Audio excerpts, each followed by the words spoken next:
Je m'appelle Johanna Bramble, je suis designer textile et j'ai créé mon entreprise il y a 8 ans maintenant ici au Sénégal. Une entreprise dédiée au tissage artisanal, au tissage traditionnel Manjac. Et l'idée de l'entreprise, c'est vraiment une collaboration entre les tisserands traditionnels et mon parcours de designer textile. J'ai eu un parcours un petit peu, en Europe essentiellement, où j'ai travaillé pour la haute couture à mes débuts en tant qu'indépendante. Et puis après, j'ai travaillé pour une industrie textile en France, où on était un bureau de stylistes pour créer des imprimés, des tissages textiles, des tissages sur des métiers jacquard industriels. Voilà, et puis il est venu un moment où j'ai eu envie de me concentrer sur mes propres créations et donc de créer mon entreprise. Alors je suis franco-caribéenne, comme vous pourrez dire, où j'ai donc un pied vers les Antilles, les Caraïbes et puis un pied en France. Alors le choix de Sénégal ça a été vraiment un coup de cœur par rapport à ce savoir-faire traditionnel et puis des rencontres, notamment une rencontre avec le designer sénégalais Ousmane Baye, qui m'a proposé de faire une collaboration avec lui et de présenter ce travail à regard sur cours. Et à cette occasion, le public a eu la possibilité de voir un petit peu mes créations. Et beaucoup de gens m'ont encouragée, m'ont dit écoute, il faut absolument que tu viennes t'installer ici. Vu le portfolio, le book que j'avais, les gens me disaient il faut faire des choses avec ce savoir-faire traditionnel qui est le nôtre. Donc voilà, je me suis lancée et je me suis installée au Sénégal. Mais ça va faire 8 ans, alors je ne me suis pas tout de suite installée en tant que professionnelle ici. J'ai voulu un petit peu prendre mes marques au début avec le Sénégal. Et donc je faisais des allers-retours entre le Sénégal et la France à mes débuts. Et puis on va dire que depuis 2011, vraiment, je suis installée au niveau de l'entreprise ici à Dakar. Alors mon atelier se trouve à Ouakam. Donc j'ai vraiment voulu garder la configuration traditionnelle du tissage traditionnel, puisque, comme vous le savez peut-être, pourquoi ce choix ? Parce que pour moi, comme j'ai une double formation. J'ai une formation à la fois en design textile, et puis aussi en métier d'art. Donc ce qui sous-entend que je tisse aussi moi-même. Et ce travail, ce savoir-faire, je trouve qu'il est valorisé quand il reste un petit peu confidentiel et que c'est vraiment lui donner ses notes de noblesse en le valorisant et en faisant un savoir-faire presque de luxe, où c'est un savoir-faire qui va être vraiment valorisé, où les gens qui vont venir dans mon atelier, où les clients vont être en rapport avec l'artisan, avec le créateur vraiment du tissage. Et je trouve que c'est très important.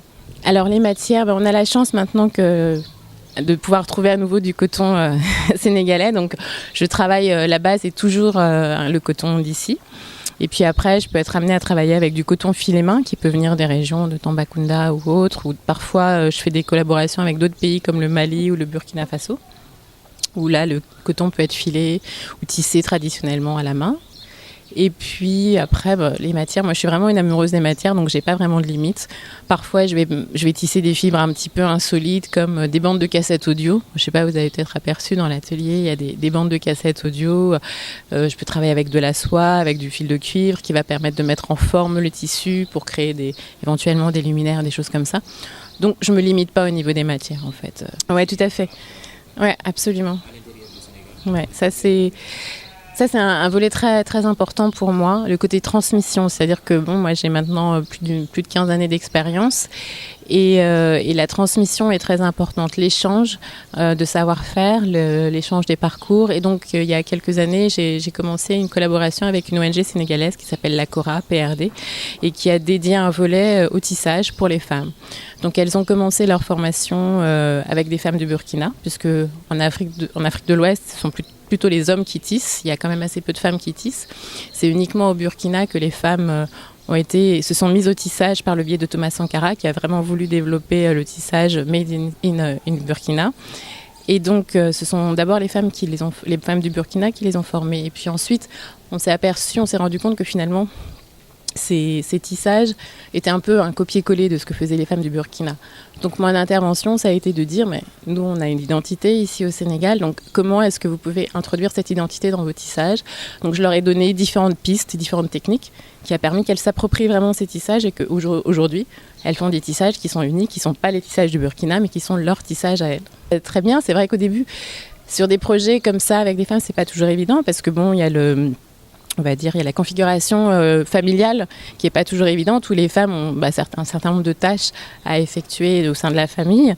Et donc, il y a eu différentes étapes qui se sont mises en place. Et maintenant, l'idée principale, c'était de pouvoir faire en sorte qu'elles soient autonomes financièrement.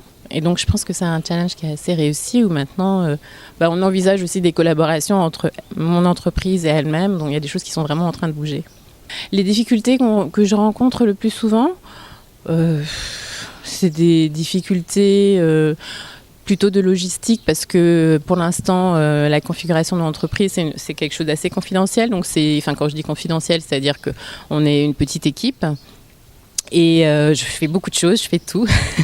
Donc voilà, les difficultés auxquelles je fais face, c'est vraiment de vouloir un petit peu tout chapeauter de A à Z, parce que pour moi c'est très important. Je suis quelqu'un de très exigeant au niveau des produits que je vends au public, ou que j'offre au public.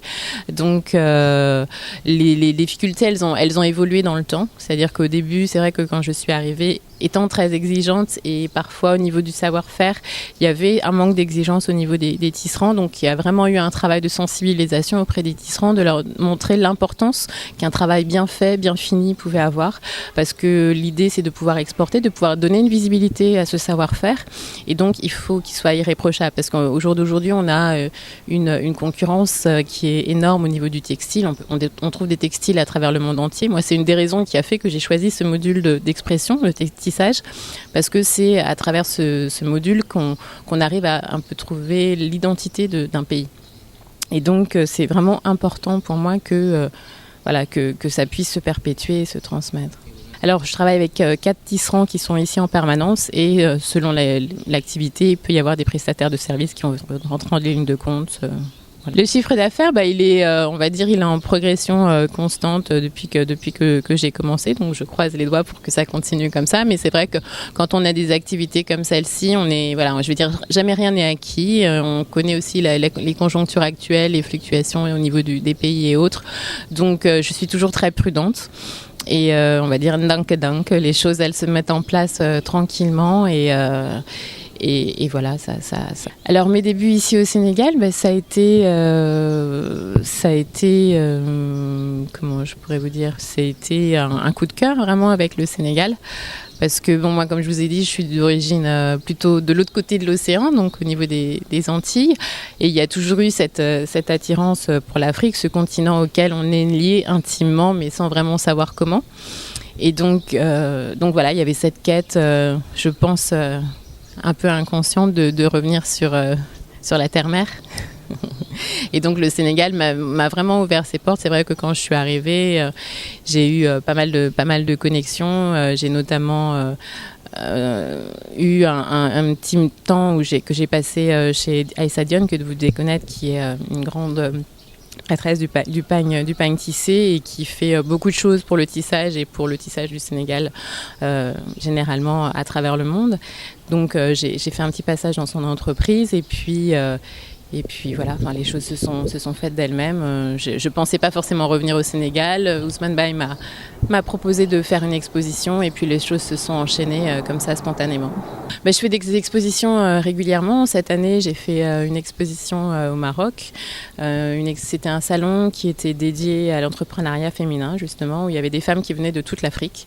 Et c'était des échanges très très forts, parce qu'il y avait à la fois un salon où on pouvait vendre nos produits, mais il y avait aussi des rencontres qui étaient mises en place entre les entrepreneurs féminins et les acteurs, les acheteurs potentiels. Donc c'était des échanges pour essayer d'être au plus proche des attentes à la fois des acheteurs, mais arriver à faire en sorte qu'il y ait une communication précise et ciblée entre les acheteurs et les entrepreneurs. Arriver à cibler vraiment le type de produit qu'on fait, voir les attentes des acheteurs, voir les attentes des entrepreneurs. Donc ça a été très enrichissant. Ensuite, j'ai fait un salon en Afrique du Sud aussi, qui là a été vraiment très très intéressant, très enrichissant parce que un univers très très différent de celui qu'on peut trouver, je pense, en Afrique de l'Ouest, avec une exigence, je parlais d'exigence tout à l'heure, mais avec une exigence sur le produit vraiment pointue, définition impeccable. Et quand on exporte aujourd'hui, on nous demande d'être irréprochable, d'avoir des définitions et tout ça. Et donc l'expérience en Afrique du Sud, ça a été ça aussi, de voir différentes marques Made in Africa, de voir aussi le potentiel du continent africain regroupé en Afrique du Sud. C'était vraiment très très fort. Et puis surtout, ce qui était génial, c'était l'accueil du public par rapport à nos produits, qui a vraiment été très très réceptif à nos créations. Donc ça a été vraiment un plus pour nous. Alors les clients, il y a une clientèle locale, alors qui peut être une clientèle de particuliers ou une clientèle de professionnels, donc ça veut dire architectes et autres. Et puis il y a une clientèle étrangère qui peut être aux États-Unis, en Europe, en Asie. Voilà. Le 8 mars, oui, absolument. Déjà, on est dans paraît-il, le mois de la femme.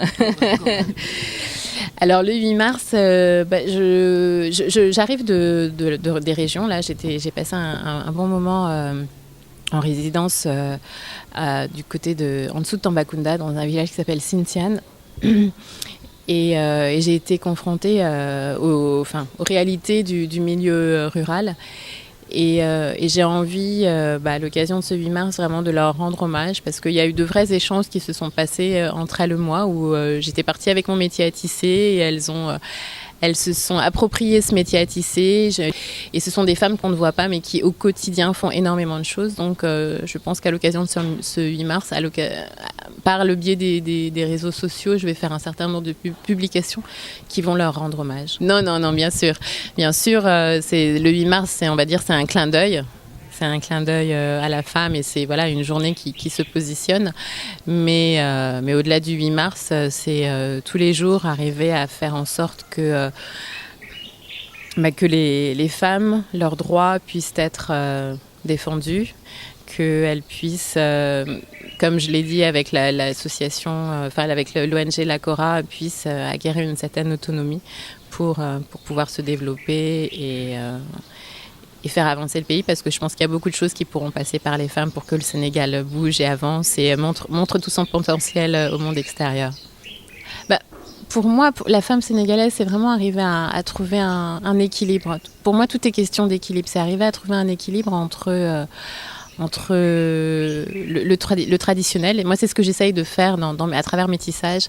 C'est vraiment essayer de trouver un équilibre entre le traditionnel, tout ce qui est racine, tout ce qui nous fait ce que l'on est aujourd'hui, et à la fois tout ce qui se passe dans le monde et qui va influencer nos vies, et faire en sorte qu'on soit vraiment empreint à la fois de ces traditions ancestrales, mais réellement tourné vers le futur. Donc pour moi, c'est arriver à trouver cet équilibre qui va faire qu'on va trouver ce fil qui va nous conduire là où il faut pour avancer. Merci.